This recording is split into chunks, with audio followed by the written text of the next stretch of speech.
the hell was that noise? And welcome to 30-minute reviews. I'm Adam. And I'm Josie. And I don't know what Adam's talking about noises. You're lucky the noise wasn't caught on the stream. It literally it cut in and it went live as I was saying, what the hell was that noise? So, well, there's no evidence of that, ever. Yeah, exactly. Yes. Yeah, so, oh well. Anyway. I think I'm just Peter. Yes. Maybe it's you getting old and hearing the noises of your body. Slowly dying. The creaking and groaning and Adam's actually 65. pops and whistles. Hang on, Peter, I'm younger than you. You make a point of this every chance you get. I think I'm the oldest person on the podcast. Well, yes, because you're by like 5 months, but it's not that big a deal. Oh, I'm so old. I think it's a big deal. I was born in 1993. Yeah, well. Oh my gosh, you are so fucking old. I'm a real 90s kid. You weird Yeah, millennial, sure. you. The rest of you are 90s kids. We're also both millennials. I think. No, What's the cutoff for millennial? I don't think so. I don't think I'm Both. 93. We shouldn't tell people that. A lot of people hate millennials. Yeah, but if you're listening to a podcast, odds are you don't hate millennials. I was talking You to probably are a my millennial. boss about Exactly. that, and I was like, yeah, well, it's your generation that raised us to be the way we are. We only took after you. Fair point. I mean, I think maybe- the only people that get it. I think you can go. Sorry. You shouldn't have babied, your kids so much. well, no, the baby boomers are like, what's it called? They destroyed the economy and basically did the I'm taking my ball and I'm going home on the way out as they're retiring. So, I mean, and the thing is, I've never heard. I think the people that complain about millennials being entitled are the people that are trying to say they're entitled when they're like, we want racial equality, and they're like, stop being a baby. Yeah. Well, funny story at the work people- actually about this whole like entitlement thing because I work retail. I can't say where. My employment contract does not allow me to say where. So I'm working, and the guy comes up with his EBT card, and he's gonna buy his stuff. And we have these new signs up all over the store that say like we have to card everyone who's buying alcohol now. So he sees the signs like that's fucking ridiculous. If you saw me, this guy's like in his I don't know 60s, 70s. If you saw me, would you card me too? I'm like yeah, I have to card everyone. And he goes, that's ridiculous. That's just what this country needs. More interference by the government as he swipes his EBT card to pay for his food. There's a lot of people like that. Yeah. People. Where they're like so like super Republican, and even though they're like living off of the government, and it's like, are you sure you want a Republican's like government because they're gonna take away things that Democrats gave to you? Yeah, exactly. We usually don't get political. Am I talking loud? How are my levels? No, you're good. I'm monitoring. You're the too levels. fucking loud, Peter. Am I? He's not that Because loud. I'm wearing noise canceling headphones, so it's hard sometimes. Yeah, the only person I'm concerned about Oh, in terms first the only world person I'm concerned problems. about for audio is myself. Yeah, it's shit. Well, no, Just because kidding. what happens is mine's through the thing. Yours is just a direct audio stream at the max volume, so yours comes out clearer than everyone else's. Mine sounds like someone recording on a microphone in their room. Like I don't know. Isn't that what you're doing? Well, yeah, but yours comes out better quality because it's taking it right from Skype and not having to dilute it through anything. It's the weirdest thing. Can you hear me? Yes, we can hear you. Okay. It just went can away. hear you. It's very strange. Who did you say sounds the clearest? You two sound equally clear. Nice. Yeah, it's just me that's a little bit. I'm lower than you two. When you listen to the podcast, when you listen back to it. Just like everything else in life. Wow. That was Getting deep up in here. wow. That was a deep cut. The first cut Anyway. is the deepest. Yes. Anyway. You're lame. Anyway, so So this week has been a pretty sizable one. Not since we were last here, because it came out last week, but the new Harry Potter book came out. We talked a bit about it last week. Peter still has not gotten his copy. Not yet. Maybe on Saturday I will. I got it a few days ago, read it all the way through already, because it's a short read. It's not, I sat down and watched it during the Olympics coverage, I think like Wednesday night. No, Tuesday night, but I watched like all the book. I read it while watching the coverage on TV. So, like, I did it without having to, before it cut to the midnight news. So it's not a long read.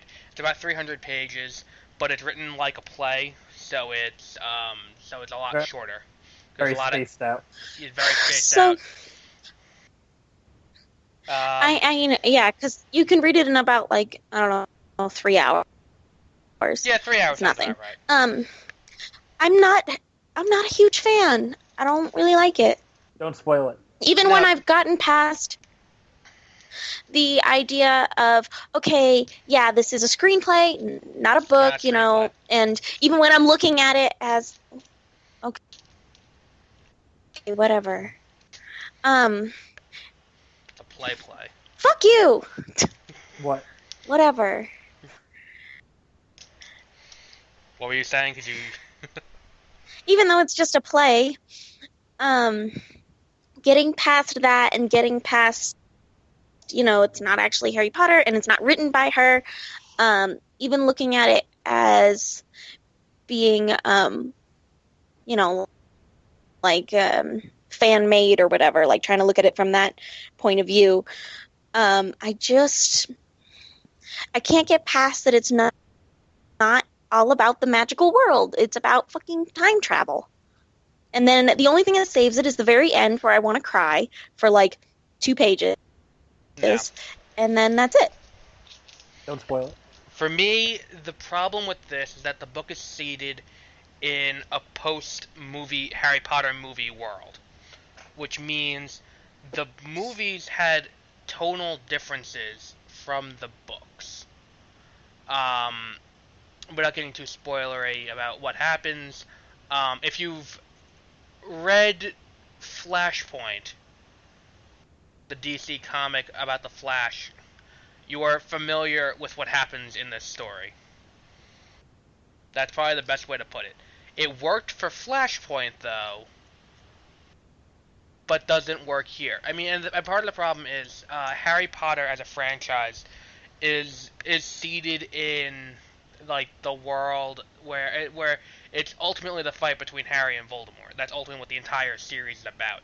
And so naturally, and she already said it, time travel is involved here. Time travel's involvement makes sense because it's really the only way you can bring back Voldemort, considering they killed him I very get finally. that. And I'm fine with that aspect of it.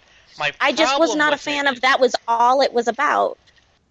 No, they used it as it was not a good way to do it, I don't think. And a lot of it is, and some of it comes from the formatting, some of it comes from, just the fact that it's poorly written in some places. It's just, there's a lot of, like, not even exposition leading you to find out information. It's just, like, you're just told, you're just kind of told it haphazardly, like, later on. Well, I'm trying not to spoil anything for Peter who hasn't read it yet. Thank you. But like, there's a lot of like, and time passes. Like, there's a whole like scene in Act 1 where it's just time passing, and they just lapse over 3 years in one scene through a montage in a play. Mm-hmm. Like that's odd. I don't understand why they like this was something. And I said last week, I wish they would do more like Star Wars with Harry Potter, where it's like Star Wars had the big expanded universe, where it's basically just licensed out and anyone can do whatever they want with it. This just kind of shows why you have to get off on a strong foot with that, and this is not a good way to start that off if they're going to do that.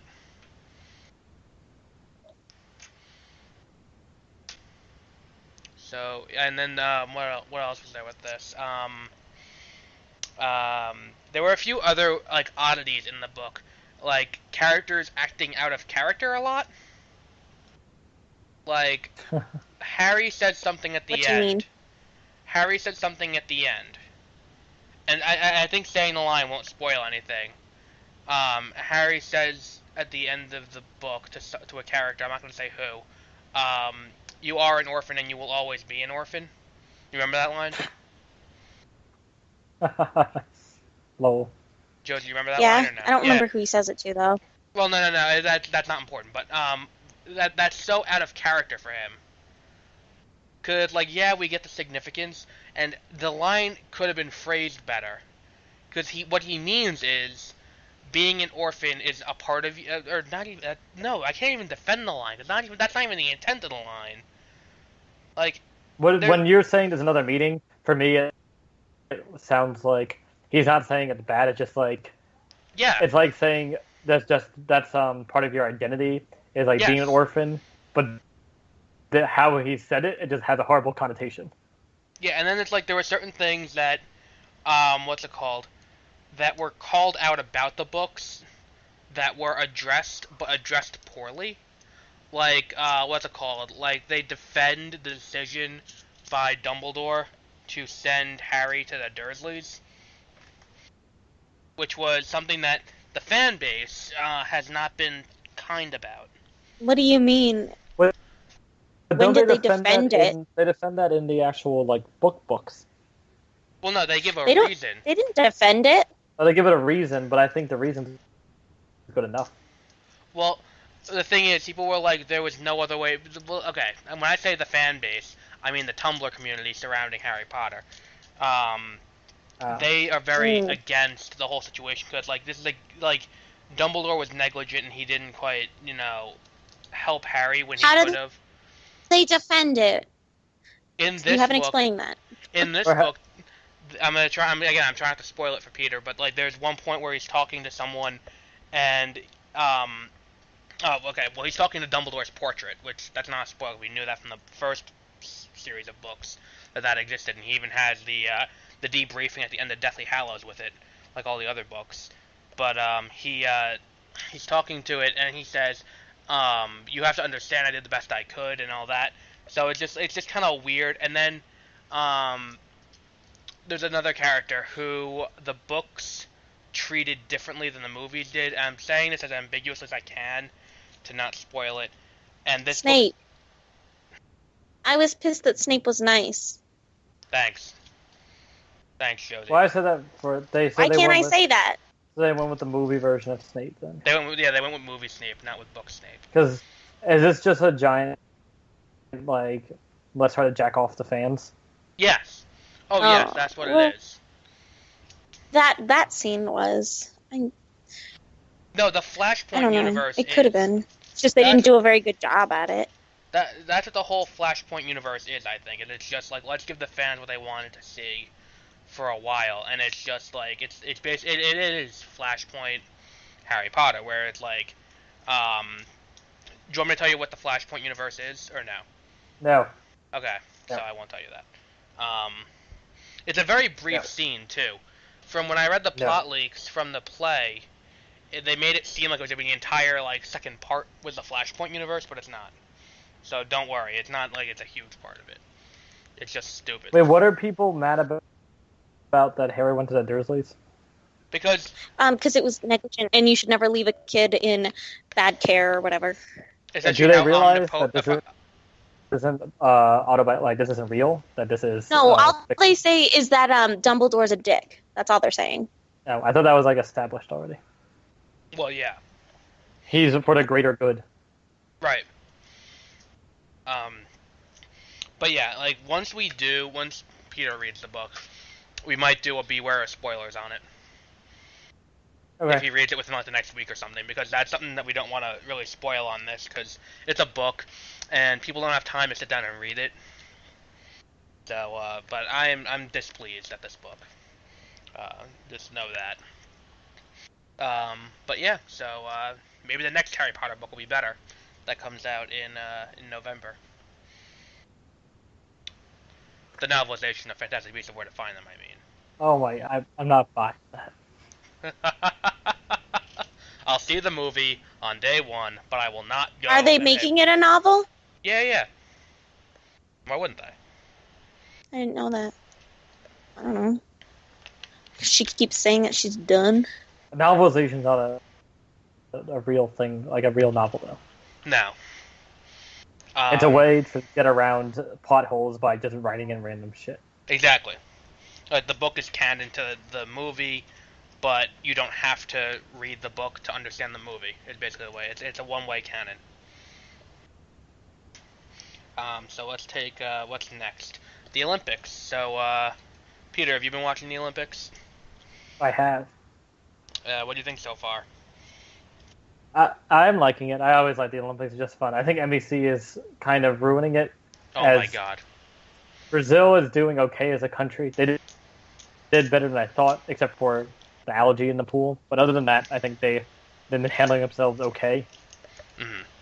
I don't understand. I still don't understand this.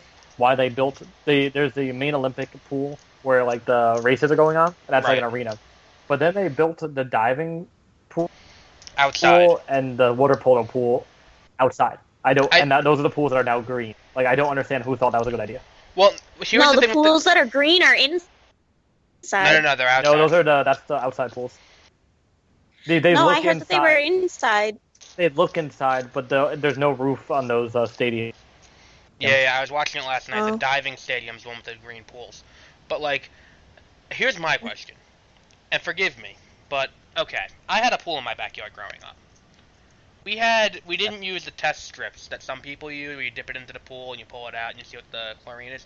We had this little chemical kit in a little blue box, and you would open it, and there were 5 different colored drops. Then you'd go over to the pool, you'd take a little thing of water, and you'd pour it into the things, and you'd put the drops in, and it'd tell you what the chlorine is within a range, and it'd tell you what the pH is within a range. Here's my question, and then, okay, I forgot one other thing. Every once in a while, right at the beginning of the summer, we would take like a Tupperware container full of water and bring it to this pool place not far from my house, and they would analyze it in depth and tell us exactly what chemicals we need to put in it. Here's my question.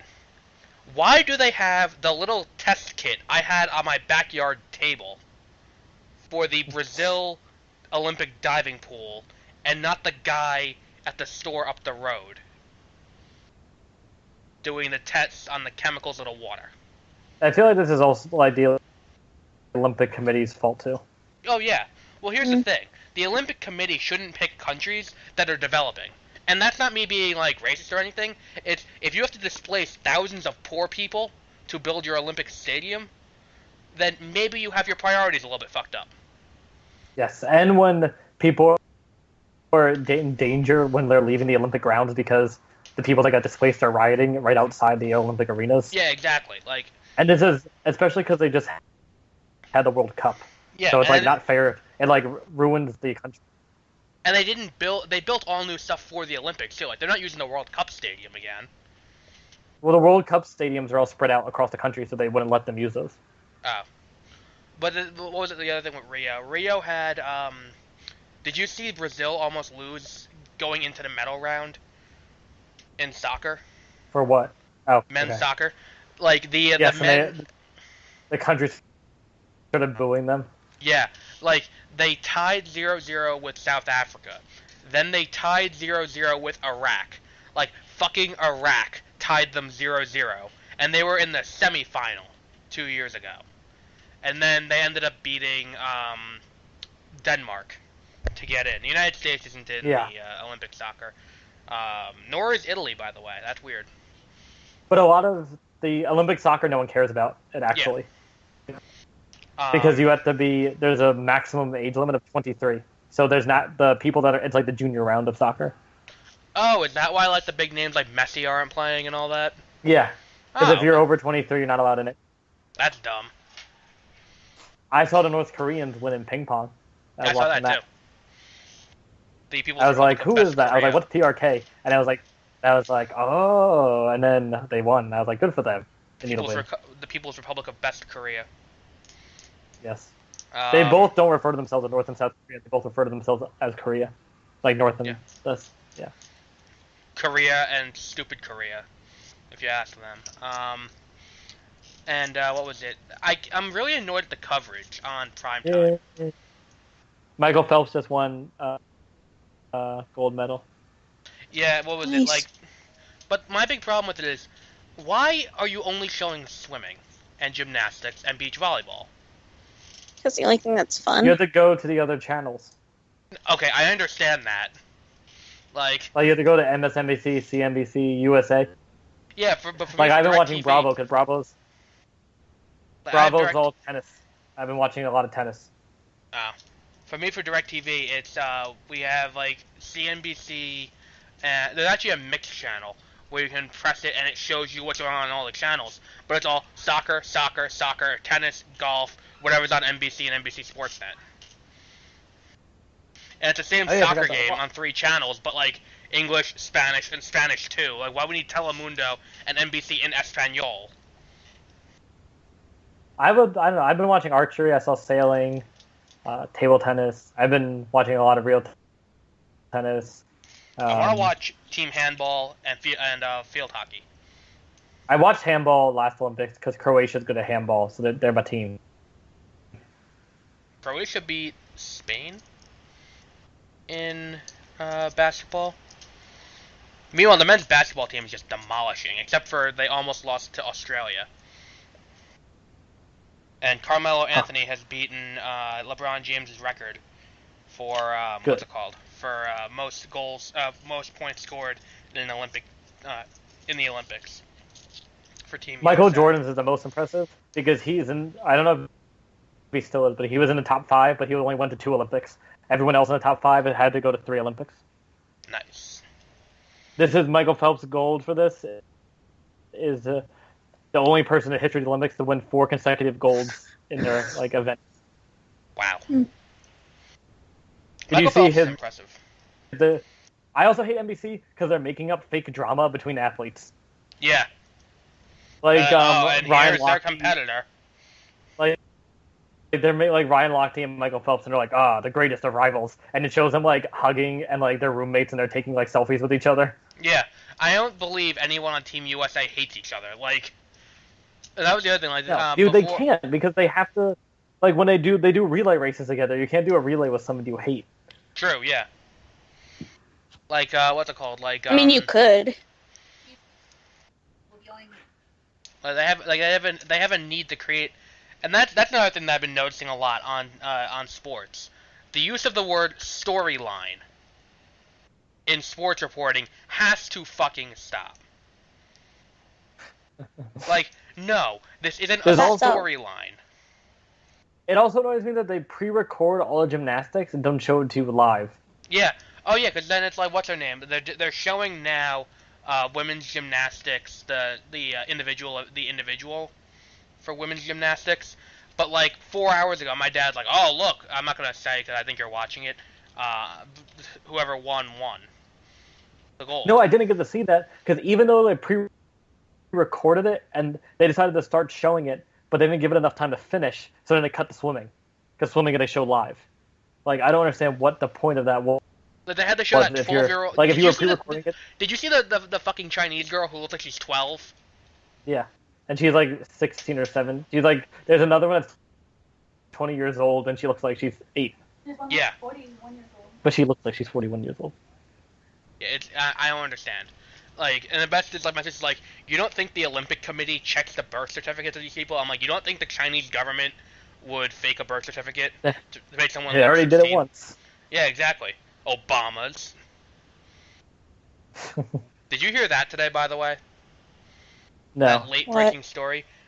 Trump said, and this is not me taking a quote out of context or anything like that, Trump literally said, Obama and Hillary Clinton are co-founders of ISIS. He probably believes it. He said, fucking idiot. He said, Obama's the founder and Crooked Hillary is the co-founder. That is a quote from Donald Trump. This man is the Republican nominee for president. There's still Republicans trying to get him completely out of office, not allow him to be on their ticket. But I think it's too late now that the convention has passed. It's not too late, because he could bow out, but then I think Hillary would just win by default. Unless it was a massive write-in campaign. But then what happens to the person? My favorite is when with the Second Amendment thing, and then he tried to say the Second Amendment is about voting or something like that. Yeah, oh yeah, that was funny. That was the excuse. He's like, I thought the Second Amendment was about voting. Oh no. And I was like, well, that just shows how retarded you actually are. That's not what he said. What he said was, oh, okay. The original quote was like, once Hillary gets into office, then there's nothing that anyone. No, if Hillary was to get her choice of Supreme Court justices, no one. There's nothing we can do to stop that except for maybe the Second Amendment people. That's what he said. He's very good at phrasing things to sound like if he taken multiple ways. Which the way everyone else is interpreting it is he wants someone to kill Hillary Clinton. What he says he meant was... That's definitely what he meant. Yeah, what he says he meant was, no, I was saying that all the people who support gun rights should come out and vote for me. But that's definitely... He definitely meant... I don't think yeah. he actually seriously meant that someone should shoot her, but he was making a joke about it.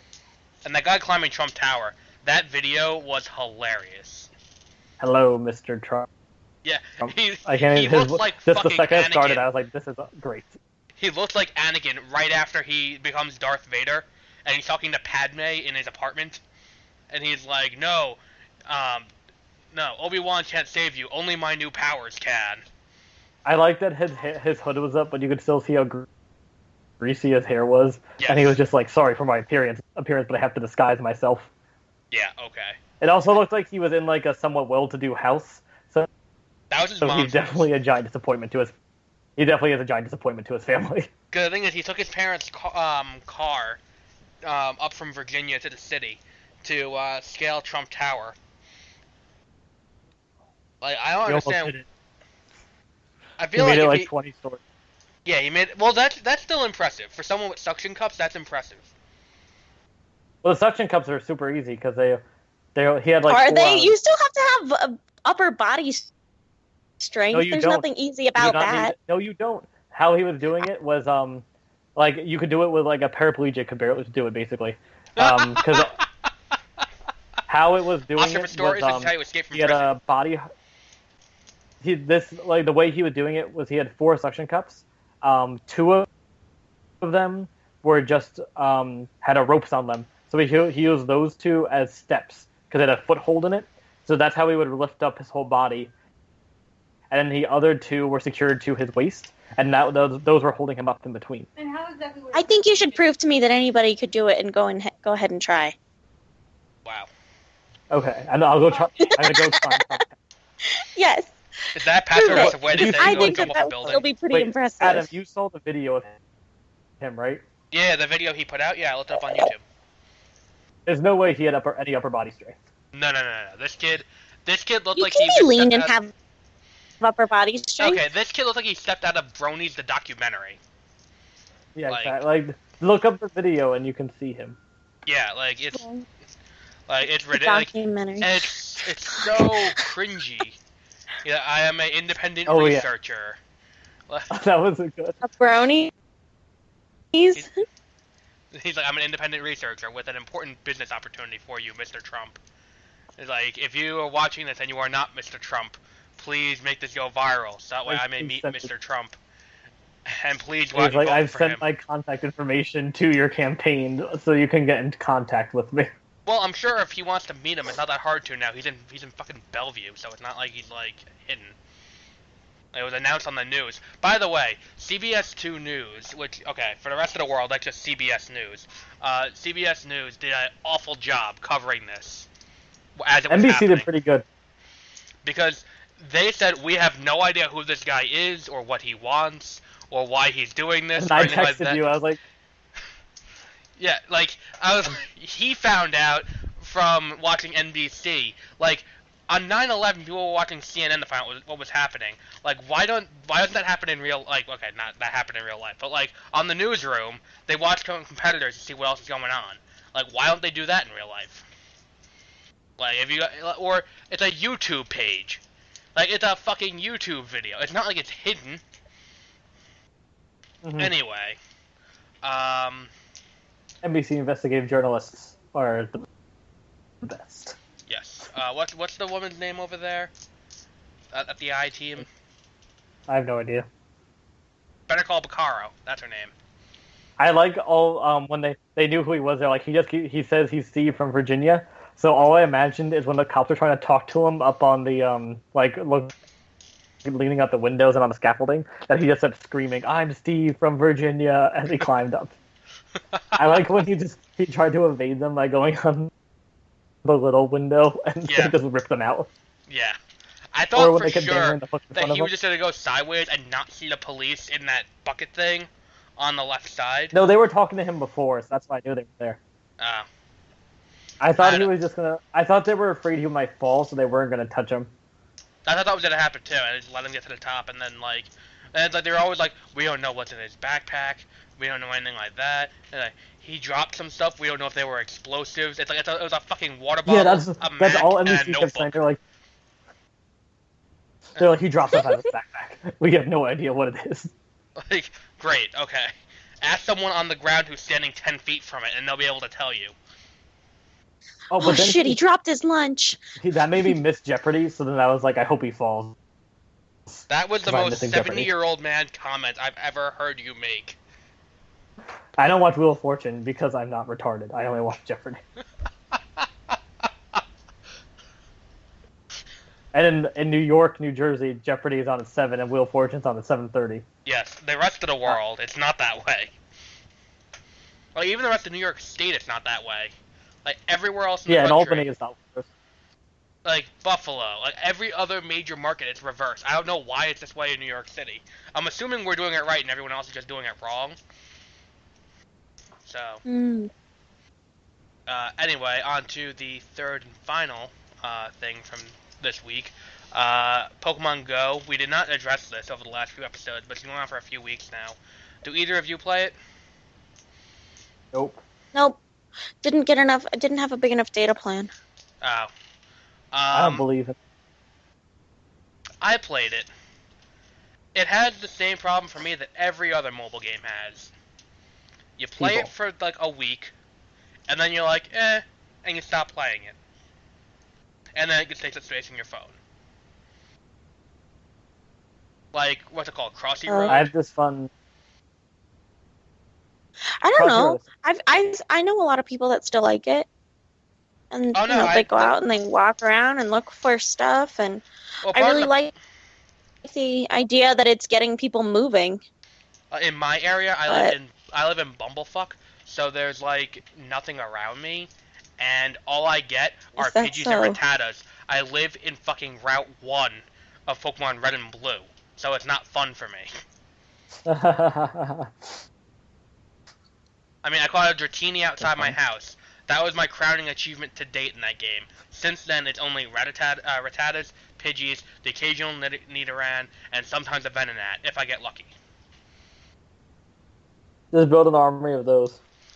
Yeah, well... An armory? Yes. Yeah, why not build an armory of that? I think, don't you only ever get like one of them? No, you can get as many as you want. Can you collect multiple? Yeah, you can collect as many as you want. Just exclusively collect the Rattatas. And the way you evolve in this game is stupid too. Also, the statistics are stupid. I'll go back to that because let's talk about Pokemon Sun and Moon first. Because this is something that Peter can actually relate to, considering he's played Pokemon games in the past. What was the most recent game you've played? Before we go any further. Maybe Diamond and Pearl. You didn't play... oh, I thought you played one of the 3DS ones. I thought you played like Omega Ruby or something like that. No, I played Sapphire. I played that. Okay, one. So you've seen the current state of games, and basically for the last 20 years, the game has been pretty stagnant. With the exception of like Mega Evolution in the most recent generation. Now they're completely throwing a wrench in the works in the new games, and completely changing everything. So if you don't like change, buckle the fuck up because you're about to get like, ass fucked with change. So first off, there are no more gyms. Oh. The new region is based on Hawaii. There are 4 islands. Each island has a island like the head person on the island who's like the #1 trainer there, like a #2 trainer there, and then there's this thing called a totem Pokemon, which is incredibly strong, and you gotta just beat that. It's a wild Pokemon you just gotta beat. That's like a legend, and that's on each island. Then there is and that's instead of gyms. There are no gyms in this region. Also, a lot of old Pokemon have gotten new typing. So here are the new region is called Alola, and here are the new forms to old Pokemon. Sandshrew and Sandslash are no longer ground or rock, whatever the hell they were originally. They are now both Ice Steel type, which makes them very weak to fire. A Pokemon called dumb. Sandslash, emphasis on sand, is an Ice Steel type. Vulpix and Ninetales. Vulpix is Ice, Ninetales is Fairy. Ice Fairy. Executor? You know what I'm talking about, right? The giant, like, coconut tree thing? Is that oh, okay. Yes. Peter probably know. He now has an incredibly long neck, and is a grass dragon type. To mimic a pine, like a palm tree. Today it was announced 3 more. Meowth is now a dark type. Marowak is now fire ghost. And Raichu is now electric psychic. What the fuck? So they've Raichu changed. Can't change. He's always been electric. Why would they change that? I don't understand what. That's so dumb.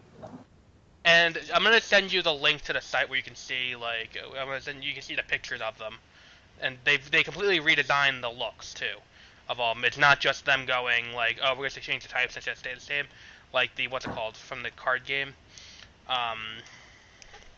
It's they completely changed everything.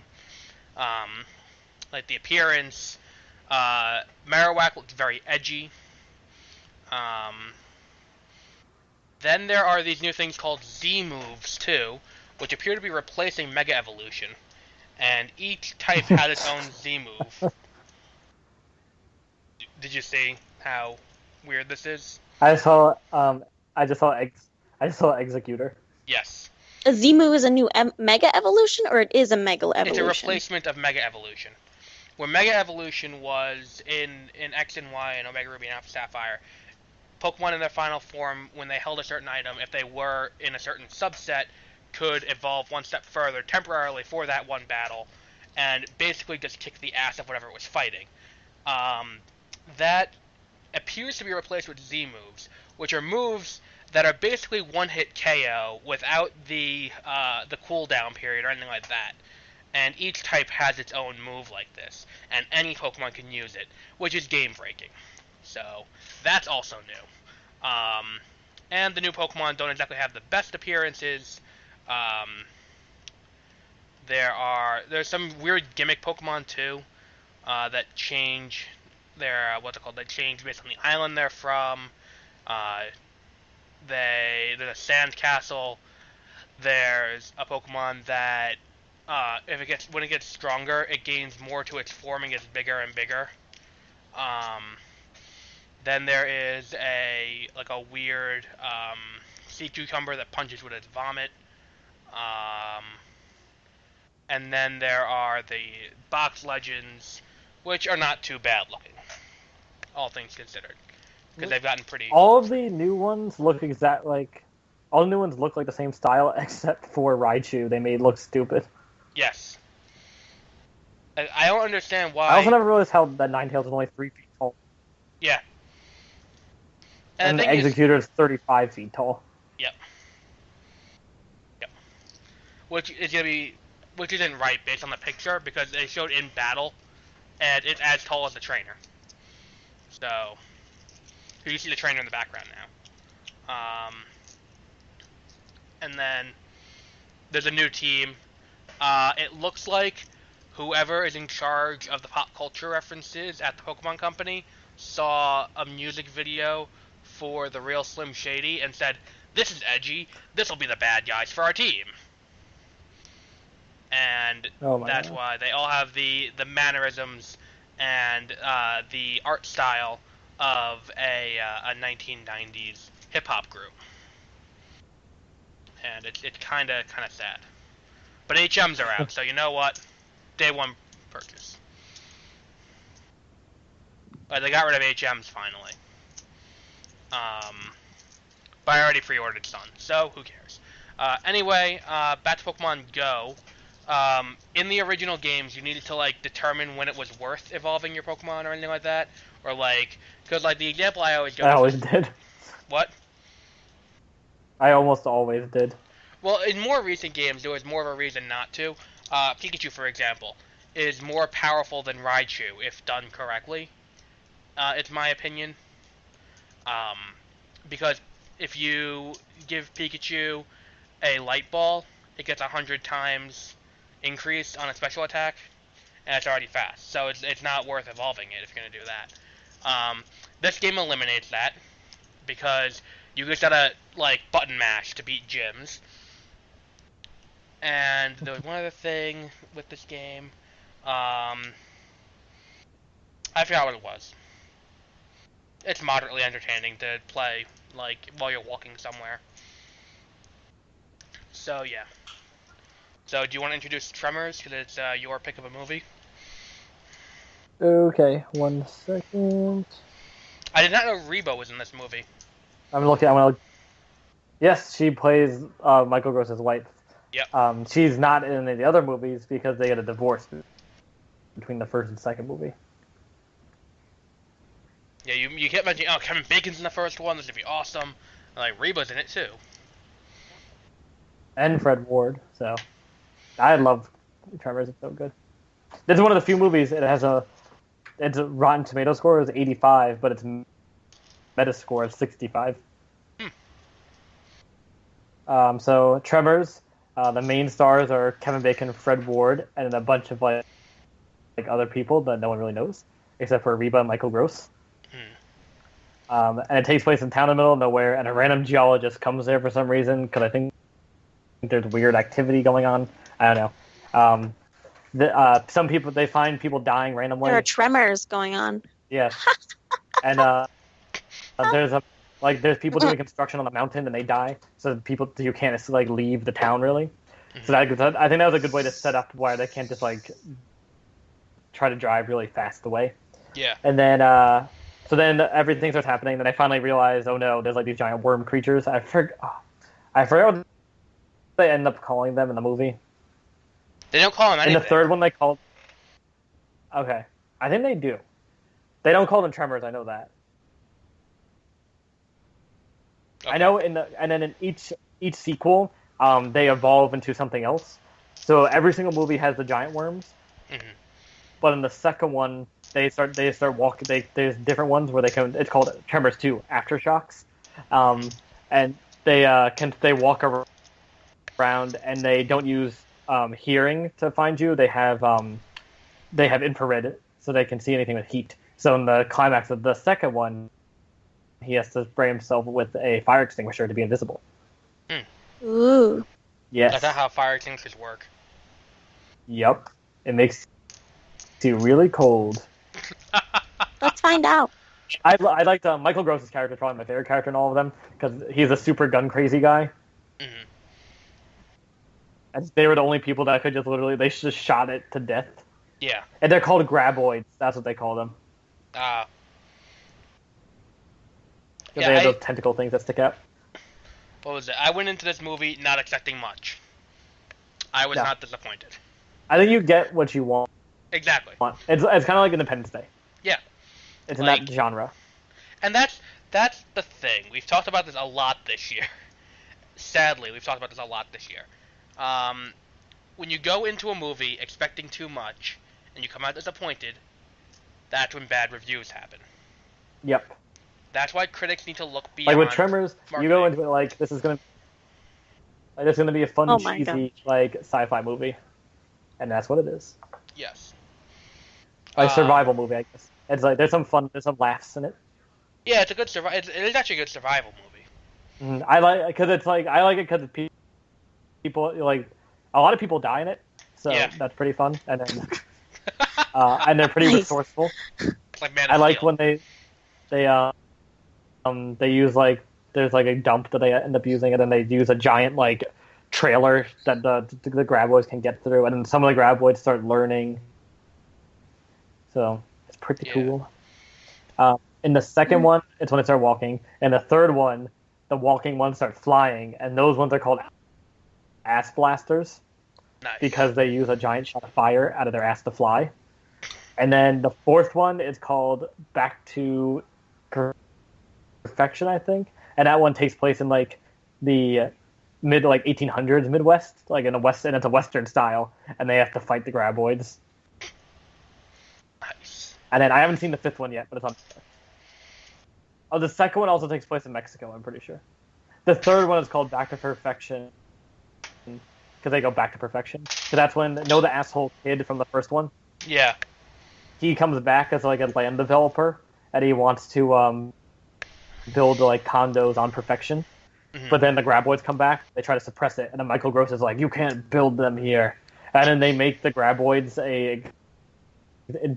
put on the endangered species list, and they keep them as like pets. That sounds like you just made that up. Nope.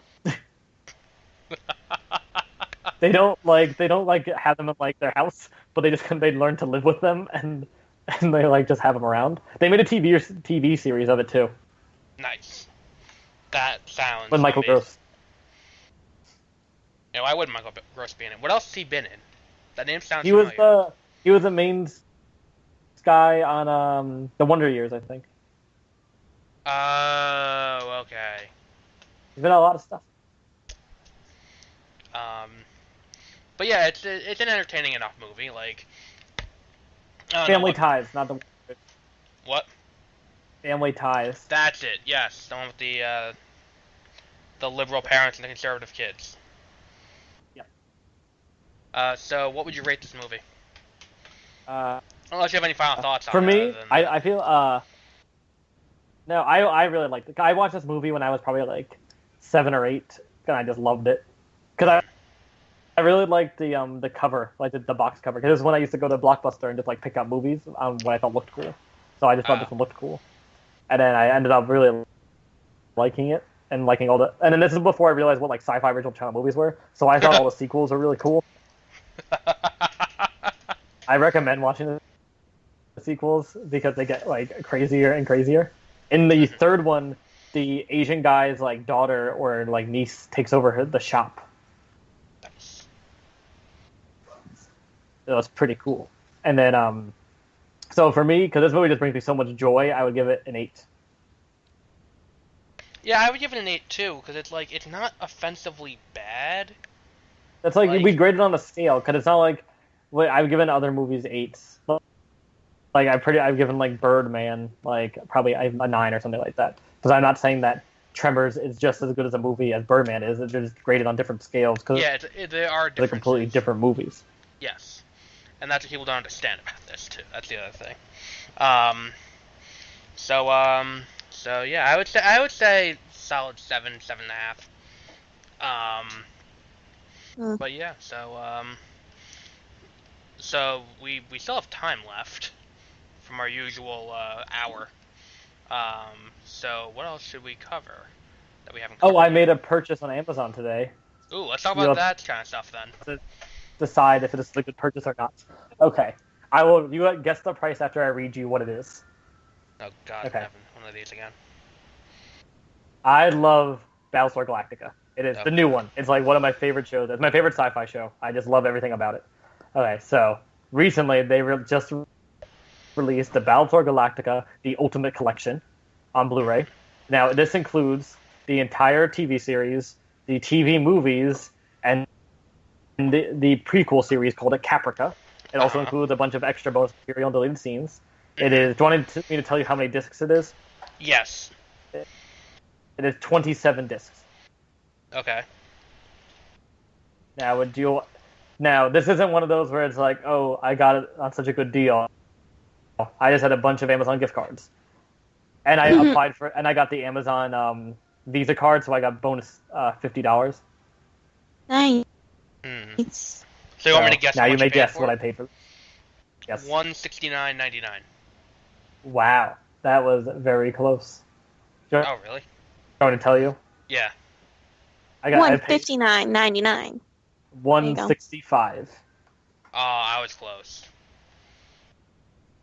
Oh, damn. Okay. That's a little bit much. I don't think so. You Why get so didn't you much. just Why didn't you just wait until Cyber Monday when they do that sale where everything's marked down like 85%? I don't know. I just Because thought it's already I had. passed. Yeah, I just Isn't had. it? Yeah, Cyber Money's not for like another like 8 months probably. Yeah. In November. How many months Oh, do they you already have? had the Cyber. They just had one. Yeah, Cyber Monday in July, and then they have actual Cyber Monday in November. Oh, I did not know that. I'll get something else on Cyber Monday. Remember Cyber Monday? I got Harry Potter and the Deathly Hallows Part 2 for like $1.50. They did. I got No, some we pretty don't cool remember stuff, every too. purchase you make. Oh, well, that was an impressive one. I support my purchase. I think it's amazing. I've got some cool stuff recently, too. Like- And I will be the judge of that. So if you don't go to thrift stores to buy movies, I recommend it. So I got, for $20, these are the movies I got for $20 total. Memento, which you can't find anywhere, I have no idea why. That, what they call it, the Christopher Nolan movie with Guy Pearce. I got Silence of the Lambs, unopened. Like, see that? Not opened at all. Like, still factory sealed. Matrix Reloaded, The Matrix, The Day After Tomorrow, and The Bourne Supremacy. All for $20. You're right about Memento. I just was like, okay, let me look, and I went on Amazon, and the only one I can get is the Blu-ray 10th Anniversary Edition for $60. Yep. And I am not buying one Blu-ray for $60. Yep, I got it for $2.99. Nice. I can buy a Christopher Nolan box set that includes Memento for $59, and it also includes 6 other Christopher Nolan movies. So it's Inception, The Dark Knight Trilogy, this, and Interstellar? Insomnia. Oh. That's not a bad collection. No, especially because it's cheaper than buying one movie. And it includes The Dark Knight Trilogy, which you wanted to get anyway. I did. I want to get the Dark Knight trilogy, like the special edition box set though, just the Dark Knight trilogy. Oh, okay. I also got Sing Street. Did That you movie get was that passable. from a thrift store? No. That I bought on Amazon. I was like, that doesn't seem like a thrift store movie. No. No, but the thing with Sing Street, I learned something when I was buying it. Do you know what this kind of box is called, where it's got the sleeve? What? It's an O-ring No. box. O-ring? Ooh, Yeah, it's called an O-ring fancy. box. That's fun. Fancy schmancy. But now I have the complete John Carney collection of movies. Once, Begin Again, and Sing Street. I haven't watched any of them Have you yet. seen? Okay, I was about to ask how they bet in Sing Street. I think Once is supposed to be the best. I feel like for me, just I love '80s pop, so that's why I like Sing Street so much. So I don't know if I'll like his other movies because they don't have that music in it. Yeah. I also got one other big movie from last year.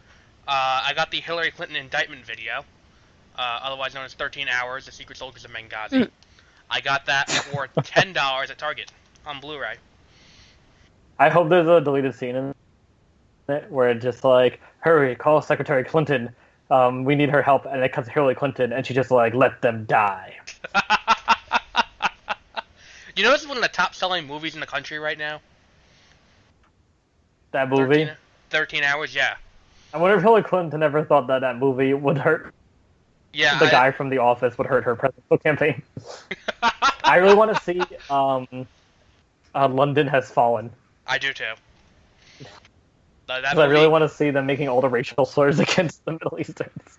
That movie, like, I have no problem. Like, I think people are a little too thin-skinned about this. Like, come on. Like, it's good. It's all in good fun. It's not like they're, like, actually going out and, like, hunting down Middle Eastern people while they do this. It's I know acting. It's a movie. they're terrorists, Exactly. and they're terrorists.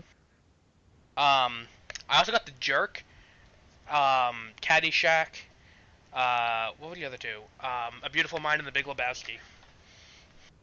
Those are all good. Yep. And then I got, what's it called? No Man's Sky. I got the other day. Which, I'm liking it. It's actually a pretty fun game. Oh yes, that one. So, yeah. So, Josie, I just added London Has Fallen to my wish list, and then it recommended me get 13 Hours. Yes. I haven't watched 13 Hours yet. I gotta watch that still. I have so many movies to watch now. I'm still trying to finish The League. I've started watching the last seasons on Netflix now. It's so good. I love that show. Yeah, it is really. I'm in season 4 now, and I like that show. It's like so outlandish. I think it's sometimes even more outlandish than Always Sunny in Philadelphia. It reminds me of, and we've said this before. Well, me and you have said it before to each other. It reminds me of Seinfeld. Yes. And a little bit of How I Met Your Mother, where it's got the inside jokes. Mm-hmm. But like it's where that always come back, where it's like, but like every little thing that happens in an episode comes back in the third act, in some way. Yep. And that's why it's good. Have you gotten to the one with the priest yet? No. Ah, that's a really good one. The episode I'm on now is the one where Ruxin's trying to convince, her name's not Catalina in the show. That was her name on My Name is Earl. Trying to get her, convince her to have another kid. So that way, she won't have an affair.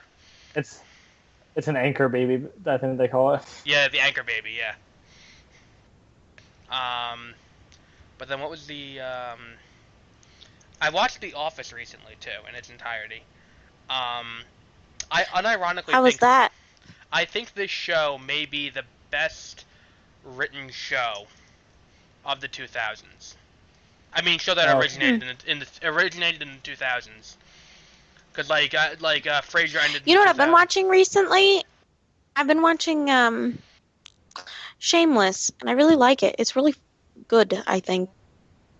But my parents really like that. They've been watching it also. I think it's funny. I couldn't get into it, but I know why people. And I like how it kind of deals with potential real world stuff. Mm-hmm.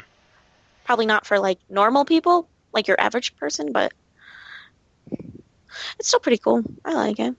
It came up on my recommendations, but except having been in corrections, all I do the whole time is go, "That's what you get." Wow. So. But like, what's it called? If you break down what The Office is, like it's actually very well planned out, and none of the credit goes to Paul Feig. I want to point that out right now. Paul Feig is an asshole and is one of the worst human beings on the planet. Regardless, season 1 of The Office is just kind of introducing the characters and setting up the show.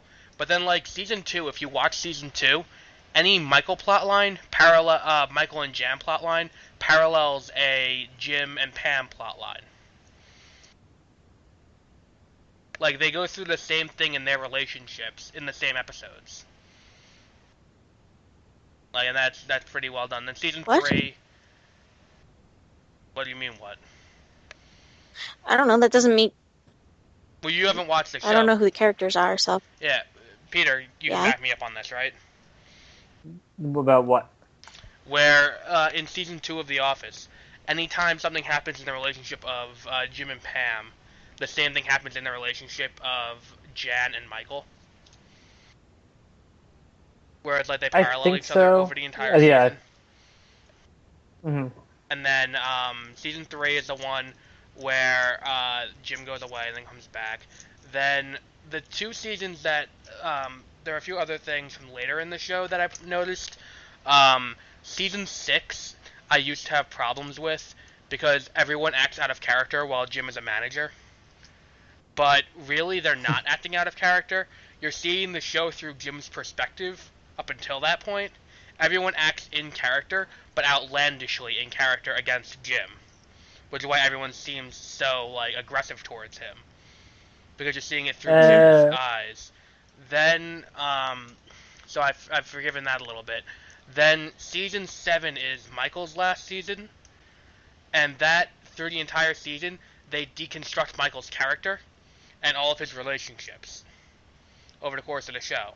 Like, they deconstruct the relationship between him and Ryan in that one episode, him and Jim, him and all of his exes, and why he's never happy, and all of that, and, like, even to the office at large, which is why that one was cool, to see them take over the course of a season. And then season 9, obviously, they deconstruct Jim and Pam, like, in their relationship, where they take it apart, and then they look at what happened, and they put it back together by the finale. So it's a really well written show, I think. A-Rod finished 0-4 with an RBI in his final game at Fenway Park. We have not addressed A-Rod's retirement in this race, but it's hilarious. So anyone else have anything else they want to talk about? I don't think so. No. Cool. So let's go on to what we have coming up in the coming weeks. This week we did Tremors. Next week, on the 18th, we have The Big Short. We'll also be covering Jessica Jones. Then the 25th, we have Lilo and Stitch. The 1st of September, we have Beetlejuice. The 8th of September, we have Friday Night Lights. And the 15th of September, we have Back to School with Rodney Dangerfield. So yeah, and then we have in the beginning of September, we have beware of spoilers for the movie Yoga Hosers. Then September 23rd, we have The Magnificent Seven. And on the 20th, we'll be coming back. The 21st, we'll be coming back with unofficial commentary by The Unqualified, where we'll talk about how the Olympics ended up, and we'll be talking about baseball, and the upcoming football season. So that's all coming up in the reasonably near future. So we'll be back next week with The Big Short, which I think should have won Best Picture. It's a pretty good movie. So I recommend. It's on Netflix, so you have no excuse not to watch it. So it's on Netflix now, so you can watch it definitely if you want to see it before we talk about it, because we're gonna talk about some of the big concepts they do and how many just holy fuck moments there are in it. Like he watched it with me, and like there were times I audibly said like holy fuck, like several times over the course of this movie when they explained how the financial crisis in 2008 happened. But it's a very interesting movie, and we'll be talking about that next week. So we'll be back then. Goodbye. Bye.